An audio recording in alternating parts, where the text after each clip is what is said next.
if someone's got a pot of 25 grand and they think, well, I can go up north and I can put a deposit down, that's great. However, go up north, you can buy a house for that in some places. In some places. Deposit. And none of this puts you off. Property is still the way to go, and you're still very happy with your journey. I love property. I love all things property. So I did one actually before Christmas for a lady. It was a 1-bedroom flat, and just by reconfiguring where the bedrooms were and where the lounge was, it became a 2-bedroom flat. And all she was doing was taking down a wall and moving a door. Wow. I'll have a word with Greg Davis. Someone needs to make that award and give you that award, the biggest nag in the UK. On this week's Engaging Marketeer, I am speaking to Suzanne Elsey. She is a BNI member, but we're not going to focus on that. She is also a property investor and a property developer. But unlike many property developers and property investors and property people, she doesn't pick a niche. She doesn't pick a particular strategy and just do that. She does pretty much everything. So many different property strategies, from commercial conversions to new builds to buy-to-lets to serviced accommodation. No strategy is off limits to Suzanne. So I'm going to be talking to her about how she got into the property game, what her first development was like, how she finds reliable trades and people to work with, and how the numbers work. How much money can you make if you truly know what you are doing? So could you tell me how you actually got started in your property journey and what it is that you do? Yeah, absolutely. Happy to. So I started my career as an interior designer and moved into project managing for my clients. So that was typically residential clients. So busy people that just wanted it all taken care of from the start, with planning and designing it, through to the completion of it, so snagging and furnishing and show flats and things like that. So I did that for quite some time. I started off working for other people and then set up on my own in 2009. So that's how I started. I was working also for investors, developers, landlords as well, and the hotel. And because of being around those property people and understanding how they were being able to fund these developments and having conversations, obviously that led to me, that's what I want to do. And my main contractor, Craig, he was working with me doing my renovations for my clients and any of the sort of project work with regards to those. And because of Brexit hitting the interior design industry quite hard, because it's a luxury market product, it meant that something had to be done. We had to pivot because my lack of work affected his pipeline as well. So between us, yes, he could have gone and found more work, but he liked working with me. And so we thought, well, actually, if we get a couple of investors, then we can actually find our own projects to do, which is where we wanted to be. We just didn't have the pot of money ourselves to do it.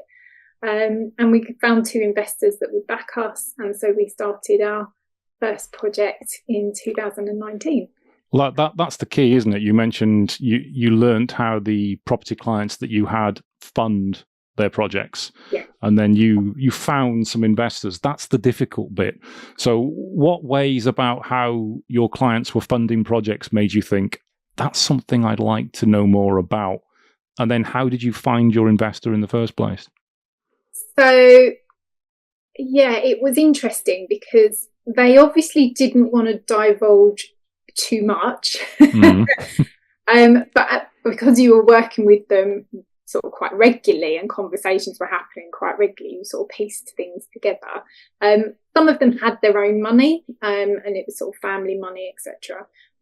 But others sort of divulged about the loans that you can get to fund the build. And, you know, raising funds in general. So for us, we did some coaching and some mentoring and looked at things online and, you know, all the sort of stuff we do. And we just started talking to family, actually, it started with. And because obviously they know you the best. And then we thought, well, if that doesn't work, then we'll go out to other people, but let's offer it to them first because they're going to make money out of it. Yeah. So it's nice for us to do it with people we knew. And yeah, they said yes. They're still investing with us today. They've put more money into other projects as well. It's just gone from strength to strength, really. So, and how easy did you find it convincing family members to invest money if you didn't necessarily have a track record of doing this and making it being successful? I think the main thing was, for us, it wasn't a huge transition because we were doing those types of projects for other people. So it wasn't like we've changed career completely. The work we do is basically the same as what we were doing for other people. So it's just a slightly different way of formatting it, if you like. So instead of working for a client, we are the client. The money isn't coming from a client or their loan, it's coming from a loan we've got and an investor that's backed us. So the work itself and what you have to do in a project basically is the same. It's exactly the same. Yeah. So you just make more money off it if it works. Exactly. Yeah. And we also get to build our portfolio. So the investor earns their interest and that they're happy with that because for them it's easy. They haven't got to actually go and find properties and then have hassles with tenants and all of the stuff you have to do when you've got a property portfolio yourself. It can be quite noisy. And so the investors we work with are people that just don't want that hassle. They don't necessarily care about having a larger portfolio or a portfolio at all. They just want something easy where their money can grow.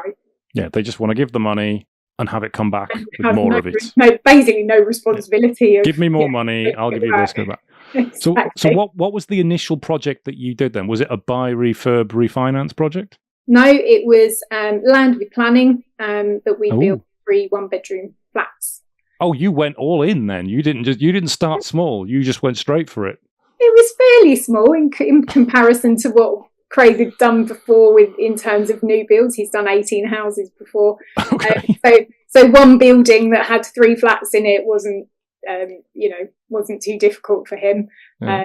And obviously the bit I bring to it is more of the sort of space planning design element to it. So yeah, it's just for us it was just a transition. It wasn't really doing something that was that out of the norm for us. So yeah, it was new build 3 one-bedroom flats, which we were able to refinance and keep. So we have tenants in there. Oh wow! So you paid back the investors. Yeah. And you've kept the property. Yeah. Nice. Which I believe. That's buy it and keep it for free. That's beautiful. What time? That was 2019. That was 2019. We set up the company. Yeah. Within 8 weeks, we'd set the company up, got 2 investors on board, been to auction, purchased through auction conditions, not under the hammer, but through auction conditions, and started work. So you bought the land through auction conditions? Yes, we did. How easy was it to find land, and did you know that it had planning already? Yes, it was sold with planning permission. Right. So we checked out what the conditions were. We went to site, had a look round. It was overlooked for a couple of reasons. One was it was down quite a narrow turning, and it was a piece of land that would mean there was no additional side to it. So storing items and having large deliveries wasn't going to be possible. You had to have small deliveries. But that's just a case of logistics and management, really. So I think that was one reason it was overlooked. The reason it didn't sell at auction prior to us making our offer was because they had to withdraw it because the owner hadn't put some paperwork into them. So it wasn't anything wrong with it. And I think people assume that, well, that didn't sell at auction, it must be something bad about it. But actually, there's lots of different reasons why things don't sell at auction. And that was just paperwork, basically. So we turned up on site just to have another look round it, and bumped into the owner, who happened to also own the building next door. It was like, "Can I help you?" So we were like, "Oh, we're just looking at the land." And he was like, "Oh, I own it. Should we have a chat?" So we went for coffee, and agreed the price there and then. He updated the auction house, and then we went and basically paid it. So all the solicitor had done all the due diligence before, so we knew we were good to go. And yeah. So it's direct to vendor, really. You just happened to bump into the vendor. Yeah, obviously the auction house got their cut, but would have been nice. They always will, won't they? They always will. And how much was the land when you purchased it? That particular piece was £72,000. And whereabouts was it in the country? That was in Kent. Oh, right. Okay. And how big was it? So let me think what the size was. You're making me go back about 5.5 years now. I can't. Sorry, I should have prepped you for these questions. I know, shouldn't I? But I don't. I can't. This is evidence to people listening that I genuinely do not prep questions. I know. I've had so many plans in front of me now. I can't actually remember what the size was. It was a 1-bedroom flat, so they were probably around the sort of 50-ish. 40 to 50-ish square meters, I would say, roughly speaking. So yeah, I can't remember, sorry. And presumably there's parking with it as well. That has to be provided. No, there was no parking. The planning went through with no parking. It had very good transport links around it. Right. But the way the road is, and the need for property meant that they waived that. There's car parks nearby, there's road parking elsewhere, there's a supermarket car park as well. So I think they felt that there was provision for transport around. So 72, you say you paid for the land? Yes. 72. And then the cost of the development was how much? Sorry, 75,000 for the purchase. 75 for the land, yeah. Yeah. The build costs, which include various fees, legals, subcontracting stuff, like consultants and people like that, was 250,527. Okay. It was expected to get 360,000 as a gross development value, and that was by the valuer that valued it pre-bid. Which would have been about a £32,000 profit, I believe. Yeah. But we actually achieved 425,000. Okay. When it was mortgaged, and obviously mortgaged values are typically lower than sales values. Wow. That was our first project. That's not bad at all. And was it pretty much stress-free when you did that? No. Project is stress-free. My smallest project for a client wasn't stress-free. So, and actually I've had big projects that were actually much easier to deal with than some of the smaller projects. So you have to approach any property project with that view that there will be challenges that you have to overcome. There will be other consultants that you have to bring in to advise you. And it will take longer and cost more. So you have to have contingencies in there, and you have to be realistic about your time frames and add extra time with any property, whether that's your own refurb at home, extensions, loft conversions, or whether it's a development or flip or something like that. Because things come to light when you start working on things. When you start ripping things out, you'll find problems. You do one thing. To do that one thing, you've got to do 5 others up front. So it's quite natural, I think, for things to take longer. COVID was a massive thing for us during that particular development. Yeah. But things like party wall issues, surveyors not doing things. Not surveyors, structural engineers not doing things right, and having to have it redone. So there's always challenges. You must be like me when you watch something like Homes Under the Hammer and they bought a house that's completely run down and they say, we're going to do this in 6 weeks. It's going to cost us £12,000. No, you're not. No, it isn't. Exactly. Sure enough, they come back 8 weeks later and they've made no progress. No, exactly. And you see it all the time, and you see it particularly with new investors, because it's made to look glamorous on videos, YouTube that you see, people on social media. It's all made to look glamorous, and it's made to look easy as well, isn't it? Yeah, anyone and it's can like do we it. made this profit. We only spent 10 grand on it. It's like, well, 10 grand is the kitchen and the bathroom. You've just done this whole refurb back to brick. How on earth was that 10 grand?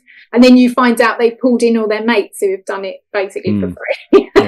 Dad was a builder and he just did the whole lot for a can of beer or something. Exactly. So I think people have to be realistic in their costs and actually get either a QS to price it for them, or have a very trustworthy builder that is covering everything as a main contractor rather than just their little bit. And someone else is doing one bit, someone else is doing another.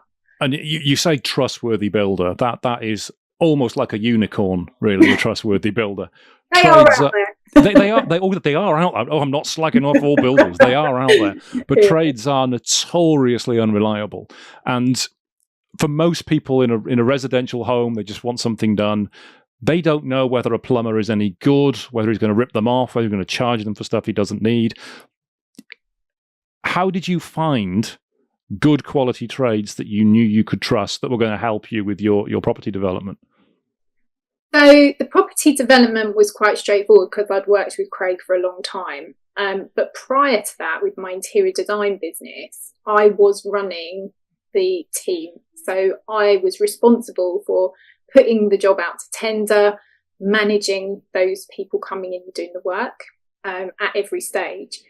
And I would find typically that people would start well because they want your business and they know you're going to give a repeat business. And then they'd work with you for about 3 years.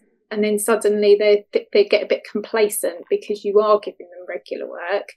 So then you find that they're not quite being as good as they used to be. Their charges had gone up because they knew I was obviously putting a project management fee on top of it. So they were thinking, well, the client's paying that, I'm going to up my price, which then took me out of the running completely, backfired on them. They were still earning good money. It wasn't a case of, you've got to do it for this amount. It was, what is your price? So they,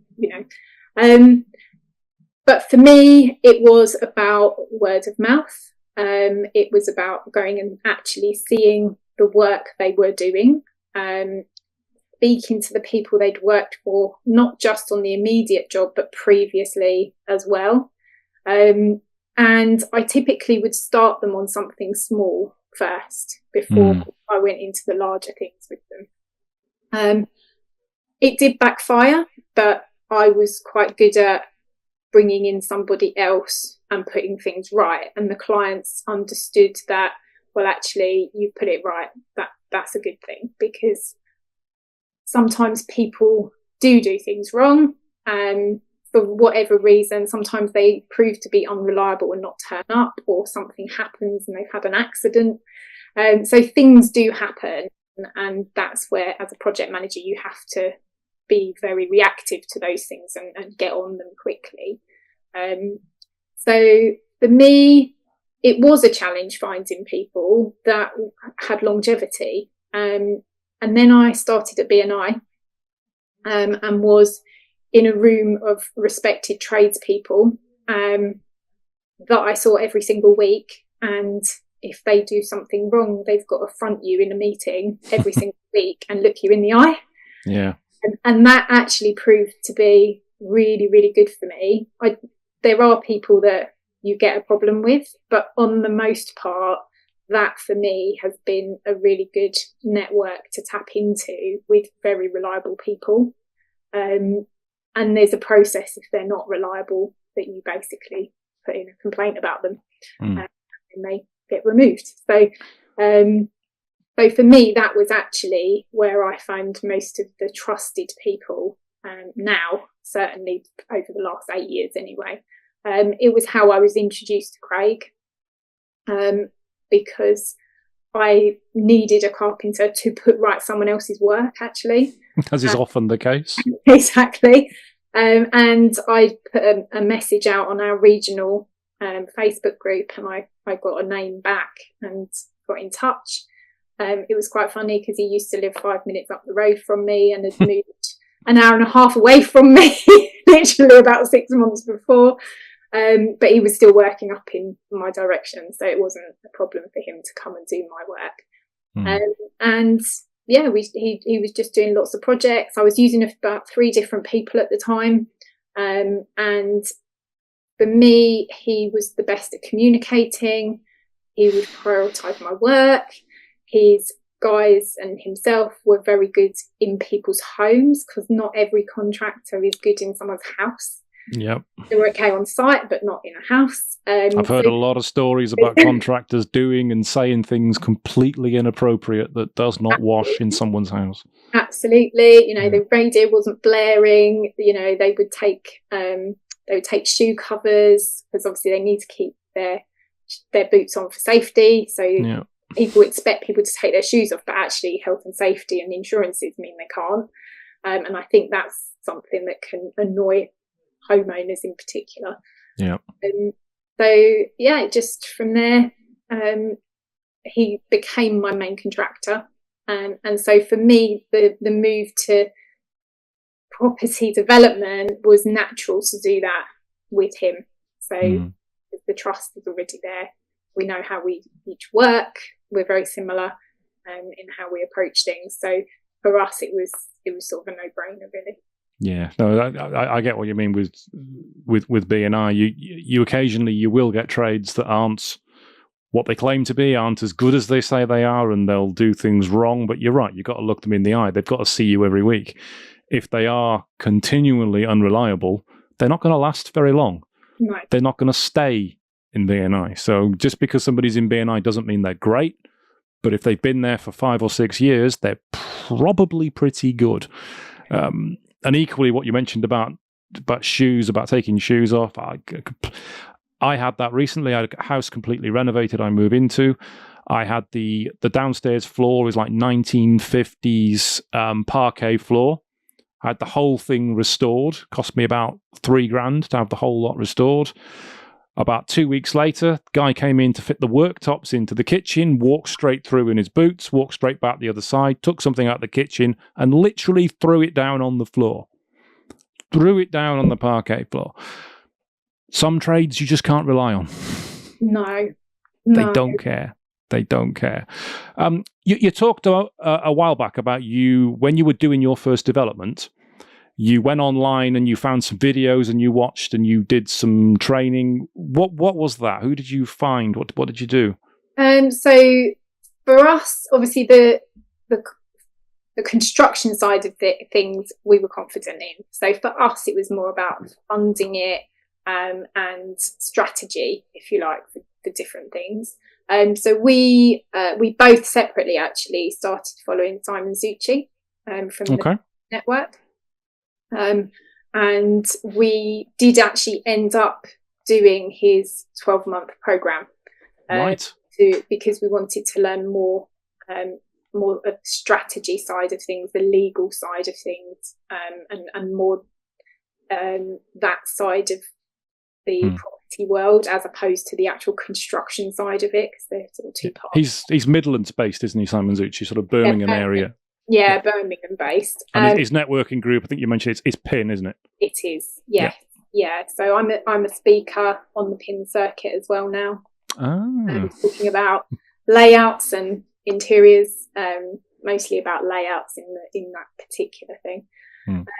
So yeah, it's been great. It connects you with other property minded people, so you get another network. And we are on Property Entrepreneur now, which is more business and life related, life by design. So we've done that for 2 years now as well. So for us, we know mentoring and coaching and always improving yourself and your knowledge, it's a huge part of progressing. Yeah, there's a lot of people look at courses that many property entrepreneurs and property trainers will run, and they'll think, oh, do I need that? Are they snake oil salesmen? Are they just trying to take money away from what I would use on a development? And they'll go off and they'll try and do it themselves. And of course, there's things that you don't know, and you don't know what you don't know, and you can make some extremely costly mistakes with that. What would your advice be to someone who has a pot of money and is thinking, I could go off and buy a house and develop it and have a go at it, or I could go to somebody like Simon Zucci? So I think it depends what your strategy is with regards to what you want to specialise in. I think in general, knowledge, you need to pay for your knowledge in some way, shape or form.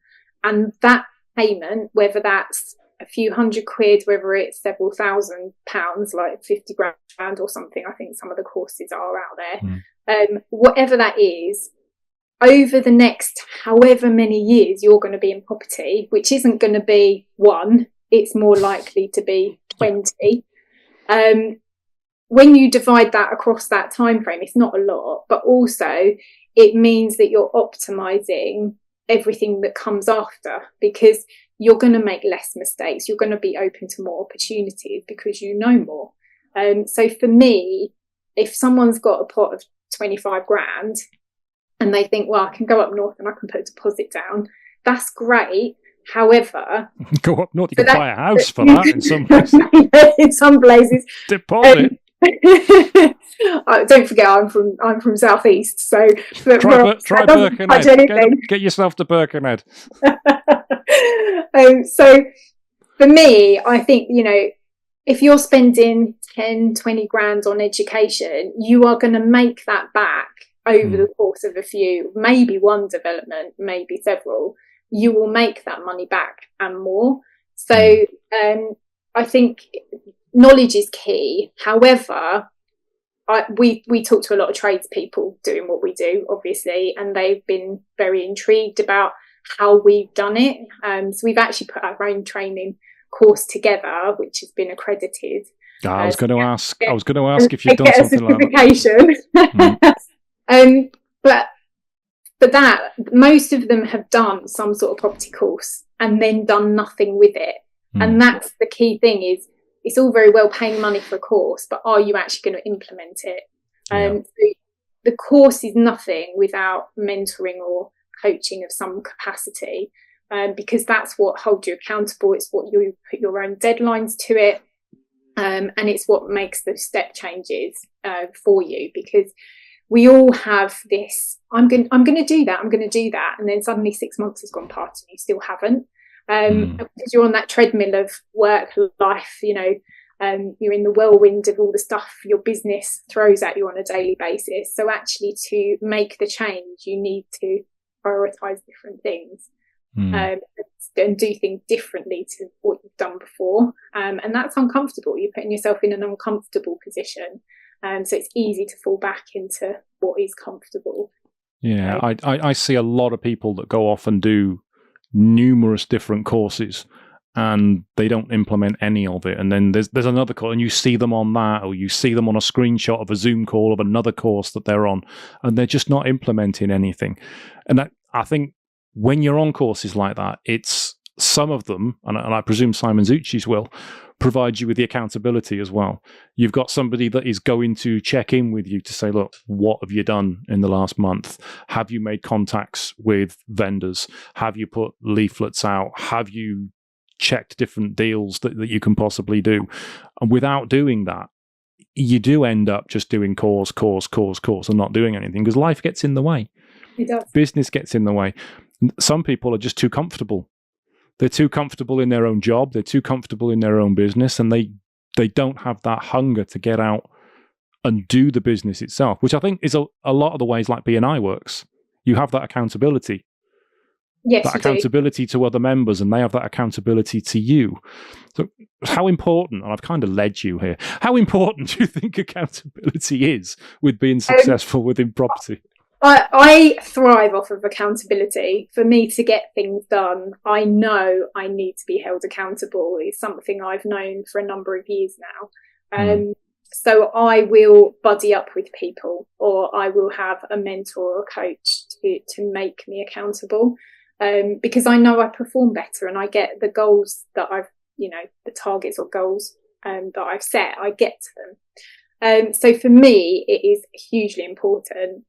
But when I watch other people, whether they are people that just start in BNI and how they change over the course of the first year with being mentored by people, and how they grow themselves and in their business, but likewise through our own training course and seeing how these tradespeople begin and what their business is like and their own perception of themselves and how that changes across the year, it's vast. I mean, you can literally see it. It's amazing to watch. And you don't see it for yourself. Yes, you can reflect back on the last 5 years, the last year, last 3 years. But we're always striving for the next thing, the next thing, the next thing. So we don't often reflect back to go, oh, look what I've achieved. So for me, accountability is huge. And I did actually win an award for accountability in the BNI conference. So I basically said I'm the biggest nag in the UK.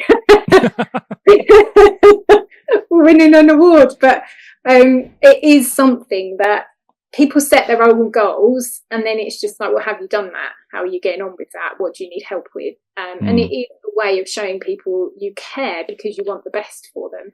I think accountability is a word people don't like because they feel like that you're telling them what to do. But it's not, you've told me what you want to achieve and I'm just checking in with you to make sure you've achieved it. And if you haven't, why not? And what do you need? So it depends on how you frame it, and whether you want to resist that or whether you want to grab it and go on the journey with it. Do you know, when we record these podcasts, we're always looking for little snippets that we can use for social media videos and a title as well. If you've ever seen Alan Davis Untitled, where they'll come up with the title halfway through it based on what someone says, I think the biggest nag in the UK is possibly a really good. And I know it didn't. But I really hope your award actually said that. Really it didn't, unfortunately, no. Someone needs to make core value. I'll have a word with Greg Davis. Someone needs to make that award and give you that award, the biggest nag in the UK.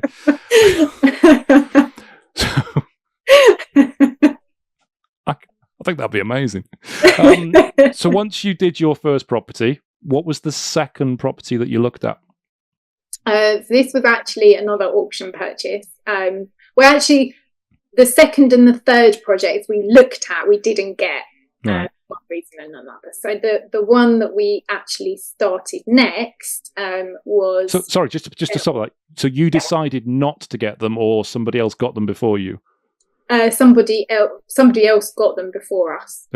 Right. So one was in a very sneaky way, and the other one was me being a little bit cheeky, going in slightly under what they really wanted, just to try it. And there was someone else that basically got in and paid just before me. Like literally sometimes that works, doesn't it? Sometimes that works. Exactly. And you make money when you buy, not when you sell. So yeah. Exactly. I mean, you're always wanting the no first, because if someone bites your hand off, you think, oh, maybe I've gone in too high. Yeah, you've definitely gone in too high. They accept your first offer, you paid too much. Yeah. Exactly. So yeah, unfortunately, both of those left a little bit of a bad taste. But you live and learn from these things, don't you? So we moved on to our next project, and in fact, one of those projects had a real nightmare. So we were thinking, maybe we actually didn't miss out on that one, because that would have been our nightmare. And it basically stalled the building for several months. So yes, we didn't do that one. But then the next one we did was actually another auction purchase. Again, not under the hammer. This was after auction as well, and had planning permission. The investors purchased it basically with the investor money, so we didn't actually need to get a bridging loan or anything like that. Okay. And bought that with planning. That has been a fight for the last 3 years because of where it is, and basically 5 different council departments are involved in it, and trying to get that coordinated is very tricky. I can bet. Yeah. Very, very tricky. So we're actually putting in new plans to change that from what it was originally supposed to be, Nice. which actually means we don't need to demolish it at all now, which actually will stop those problems completely. So we'll watch this space on that one. We've done various other projects. So we've done pub conversions. We've done a little mid-terraced Victorian sort of cottage that was 2-bed. We've made it into 3-bed and kept that as well. We have built from ground up 2 4-bedroom detached houses. We've done office to residential. We've got a mixed site at the moment. So yeah, lots of different things. I mean, our favourite is commercial to residential. So commercial buildings for us are our preference. But we There's a lot of money in those, isn't there? A lot of money, because you can buy the buildings relatively cheap, and there's big value if you can do the conversion. Yeah, you yes and no. I mean, yes, you can buy them valued less because it's a commercial value rather than a residential value. So you're instantly adding value just in the difference between the two. But the main thing for us is the infrastructure is already there typically. So your connections are typically easier than on a new build. All of the new builds and the regulations you have to hit for those is different to conversions. So a lot of those extra things that you have to do on a new build don't apply. So that makes it easier as well. The fact that the structure is already there, even if it's got to be ripped out, the structure itself is there. So you're basically able to go in quite quickly, and as long as the conditions are met, you can go in quite quickly and start working internally, which you can't do on a new build. So there's delays on starting a new build that you don't have on a conversion. So that's why we prefer those. And I presume with the commercial conversions, you're buying them, you're doing them up, and you're refinancing them, pulling the money out and keeping them on the whole. On the whole, yeah. There are some that we have to sell. We always have more than one exit strategy, and a good example of us having to implement that strategy was the 2 new builds, which were the 2 4-bedroom detached houses that we built. So it was the rear of someone's garden. They'd put the planning permission on. He was going to build it himself, and then he never got around to that. So he decided to sell it so that he could retire. So our exit was always going to be, we'll sell those. They're 2 family homes. From a rental yield perspective as a buy-to-let, it didn't stack. Yeah. It was too low a yield, and we'd be better off selling. However, it was when all the mortgage stuff was really up and down, really high. Selling a property, values were being downvalued because of risk that was associated with, this up and down of the mortgage rates. So we were going to have to drop the price quite considerably if we sold versus refinance and keep potentially for 5 years or longer and rent them out. So we decided we would keep them and rent them and wait for the market to change, but actually we found a service provider rather than a family to rent them, so we're actually getting a higher rent than we would have got if a family had been there, and it's done on a longer lease, so typically 3 years or 5 years depending on what's agreed between the service provider and the landlord. And for us, that means we've got no voids, we've got no new tenant fines.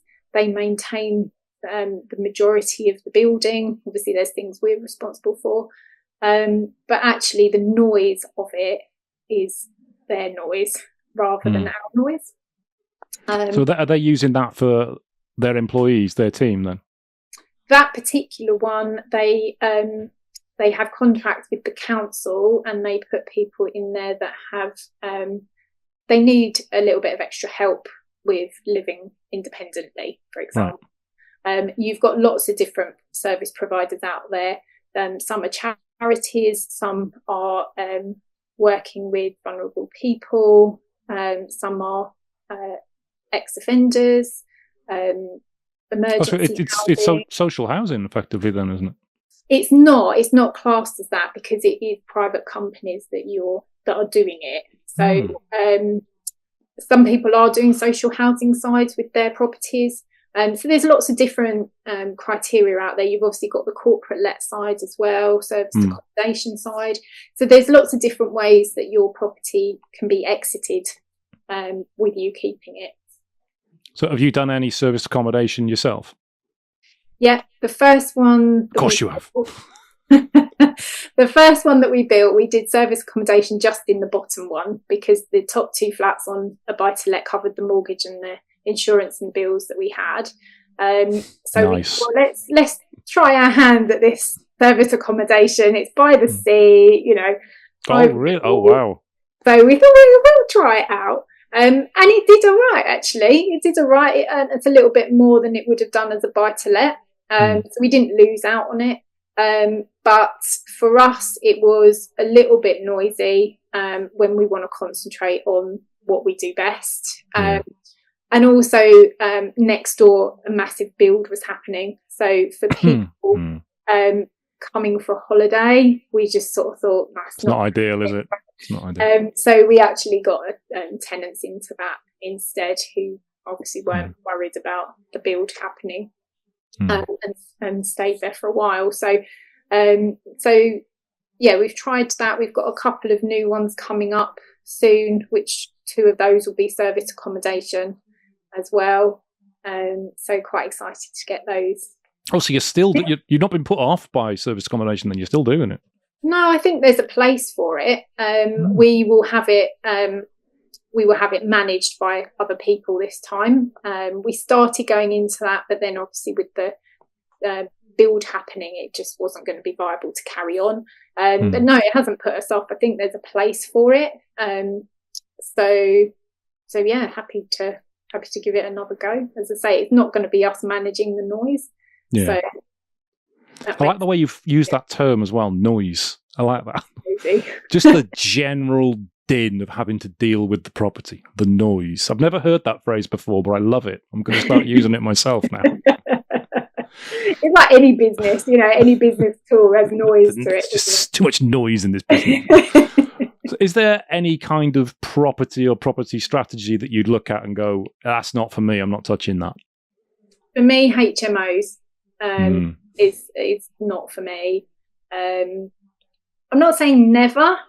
I'm just put off by things I'm hearing and seeing that other people are dealing with. Like one investor I know went recently and had to pull the hair out of someone's shower because the shower wasn't draining. And it's like, you know, you're the investor. Why are you doing that?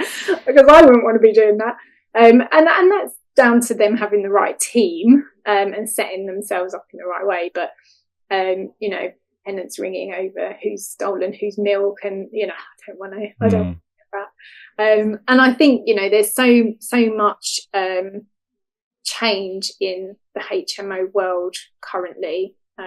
There's a lot of chatter going on at the moment because of obviously the new renters reform coming in now. It's lovely, that, isn't it? Lovely. So it can cause a lot of problems, and HMOs in particular are going to find that a little bit tougher to negotiate. Well, so, as you've brought that up, how do you see the future of property industry for investors like yourself? I mean, what the government is doing to basically make it as difficult as possible for you. What's your view on that? Personally, it is difficult. I think if you are a good landlord, and your buildings are maintained to a good standard, a lot of the stuff currently would not necessarily apply to you. However, on the other side of it, that doesn't mean you're not open to people being manipulative, shall we say, and stretching the truth slightly and using it to their advantage. People choosing not to pay and saying, well, I've had this issue, it's never been reported, so I'm not paying, X months of rent, and then you have all of this time to get them out before you can get your property back, put it right, and you've lost all that income. And typically most people have mortgages, so you're suffering all of that. For me, I probably would avoid buy-to-lets unless you've got the special insurance that covers the rent income if it doesn't get paid. I think there's ways you can mitigate the risk. I probably would look to more service provider type situations, because you're avoiding an AST contract completely, both completely different. It's a lease to a corporate company. So yeah, because there's some letting agents specifically. I'm thinking Northwood, which is a franchise that offer a guaranteed rent. So they'll pay you slightly less rent than you would normally get if you did it yourself. But if the tenant doesn't pay or the tenant leaves, you get your rent anyway. It's kind of like the really low risk attitude to being a landlord. Yeah, it's absolutely the same sort of thing. You've got people that do rent to rent. That's one of the property strategies where people got any money, they start typically with rent to rent. So there's lots of different ways that you can mitigate that for yourself, for your own property. But most of it is, keeping your property in really good condition, and having a great agent that really does vet your tenants well. That is key, isn't it? It is key, and does checks as well. Most people think they're having periodic checks, but actually they're not happening. That's happened to me before. Has it? Yeah. I hear it a lot, actually, which is really disappointing, because, we all want to delegate things, but sometimes delegation gets to the point of abdication. So it's always, down to you to remember to check in, has that been done, because they don't always do it. And we've had it as well. I mean, we thought the inventory was being done on one exit and they never did it. Like, oh no, you haven't paid for that. It's like, well, you did it on the entrance. Why would you think we don't want it on the exit? But of course, it was too late at that point. So, things do happen, and you just learn from it and put a new system in place to make sure it doesn't happen again. I've had it where the inventory was done on a property, but that letting agent was acquired by another letting agent. And then on exit, they couldn't find the inventory. So there was stuff that was taken, a particularly nice fireplace, for example, that they had no record that it was there in the first place. So that's gone. Tough. Yeah. And you think, who would take a fireplace? But they do. Yeah. They do. And they damage things. And and some are wonderful. Some tenants treat it as their own. We've just had some move out, and it was as if they just moved in. It was spotless.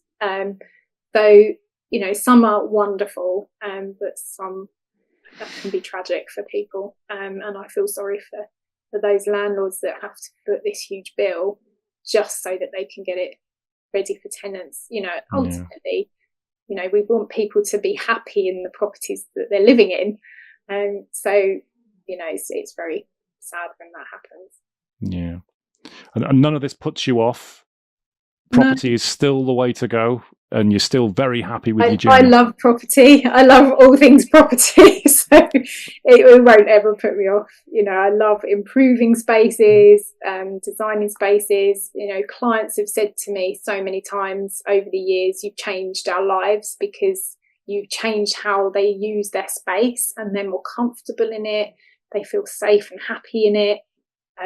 It mentally, it can help with anxiety and depression if you've got a space that's well laid out, great storage, you haven't got clutter everywhere. Your home environment is a massive part of your health and well-being, and I think not enough emphasis is put upon that, to really sort of review that and make the most of the spaces. So that's the stuff I love doing. So ultimately, doing my own developments keeps me in work, but I'm not relying on a market that goes up and down. Yeah. And particularly because you've got different types of property strategies, different revenue streams. So if something was particularly affected, say Labour decided they were going to do something with serviced accommodation, which they may well do, you've got others to cover it. You've not got all your eggs in one basket, which is quite clever. Yeah, I think that's important. And I know a lot of people say find a niche and stick to it. But actually, I think there is something to be said about spreading risk as well. And, property is my main strategy. I don't necessarily understand stocks and shares and crypto and stuff like that. Maybe in the future I'll learn about it. But right now, for me, it is property. And,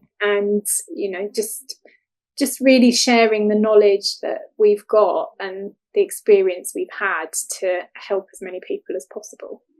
I can see that. So you've got stocks and shares ISA, for example. You could put 20 grand a year in. Why would you put 20 grand in that when you don't know what's going to happen with it? But you know what you could do with 20 grand in property. Yeah, exactly. You mentioned earlier that you were also one of the speakers on the PIN network. Yes. Simon Zucchi's property. How do you find doing that, traveling around the country, giving talks to property investors?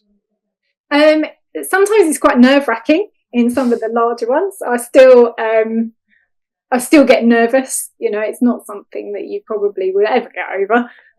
But I'm proud of myself for doing it, and I actually really enjoy it. And when people talk to me afterwards or reach out to me on messages, I've just had another one message me this week saying that one of the events that I was at, she said it was amazing. I would never have thought of any of that. And for me, it's just about making people aware to question their layouts. Is there a better way of using that space? Sometimes it's as simple as moving a door. Sometimes it's as simple as, well, that's the lounge, but actually that would be better as the bedroom, and putting the lounge here. So, they can be really little changes. They don't have to be massive, but it can add a lot of value to a property. I mean, I did an exercise about 2 years ago on, I don't always get a valuation done before a project, but on several I have done, mostly client projects. Obviously, our own developments we have to, but client projects, I haven't always sort of said, well, let's get it valued before and after. Some of them do it off their own back, because they're living in it. For them, it's their home. So that's not their crucial, target, if you like, was not to maximise profits, but to get them their home how they wanted it, for the long term. But some of them I did. So I did an exercise of, what was it before? What was the spend and what's the increase? Excuse me. And typically it was working out between 19 and 35% uplift, just because you've changed the layout and you've done the interiors and you've made it look like wow. So things like show flats, show flats can achieve 15% higher than the usual ceiling in an area. It can also sell the sort of less desirable, if you like, properties, or whether that's in an area, whether it's the outlook, whether it's because it's a bit dark, whatever the problem with it is. So all of those sorts of things, you're adding value. So all these extra costs on material price hikes, labour hikes, energy, rises. If you can claw back extra value to mitigate some of those extras, you're actually winning, aren't you? So, so for me, it's making the people in the room listening aware to just question the layout they have, whether that's physical or whether it's on paper, because it's not yet built. and actually just playing around with that a little bit and seeing if there's a better way of doing it. Because not all architects think about the end user. So they'll do a plan, it will go through planning, but actually the way the end user is going to use the space and live in the space, it might be better configured in a different way. And is that something that you can help people with as well? Yep, I do all that. Yeah. So someone that's listening to this thinking, I want to buy this property, I've got one I'd like to buy, but the numbers don't quite stack up because it's not going to be worth that after I've done it up. You could look at the layout of that property and say, do you know what? If you did this, this, and this, it's not really going to cost you that much extra. You could potentially add another 20, 25% to the value. Yeah, I mean, I never guarantee what they can add because obviously I can't foresee that. However, I did one actually before Christmas for a lady. It was a 1-bedroom flat, and just by reconfiguring where the bedrooms were and where the lounge was, it became a 2-bedroom flat.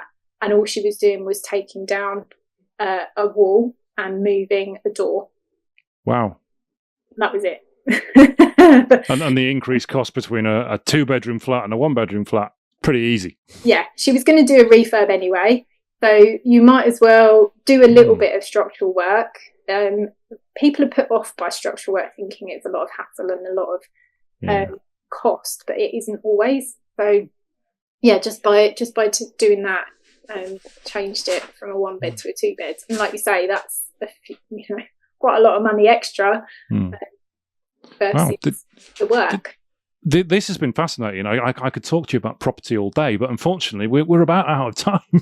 No problem at all. Happy to. So anyone listening to this thinking, wow, I'm interested in your property training, or I'm interested in you working with me on how I can maximize the value of property I've got, what's the best way for someone to reach out to you? So there's different ways. I can give you a link where they can book a call with me if you want to share that. Yeah, I'll pop that below the podcast description so anybody listening can scroll down and see that link directly below and click on that. Lovely. Or obviously connecting on social media is fine too. Or one of the businesses, so furnishinginteriors.com, link-id.co.uk or tradetodeveloper.co.uk are the websites, so you'll be able to get contact details off of any of those. That's brilliant. I will put the links for those below the description as well. So if you're watching on YouTube, it's in the description below the podcast. If you're listening on iTunes or Spotify, it'll be written down below there as well. Suzanne, thank you very much. I've loved this. I feel like I've learned a lot, and you are a fantastic property developer. You are an inspiration. You are an inspiration. Thank you. No problem. Thank you so much for having me. Appreciate it.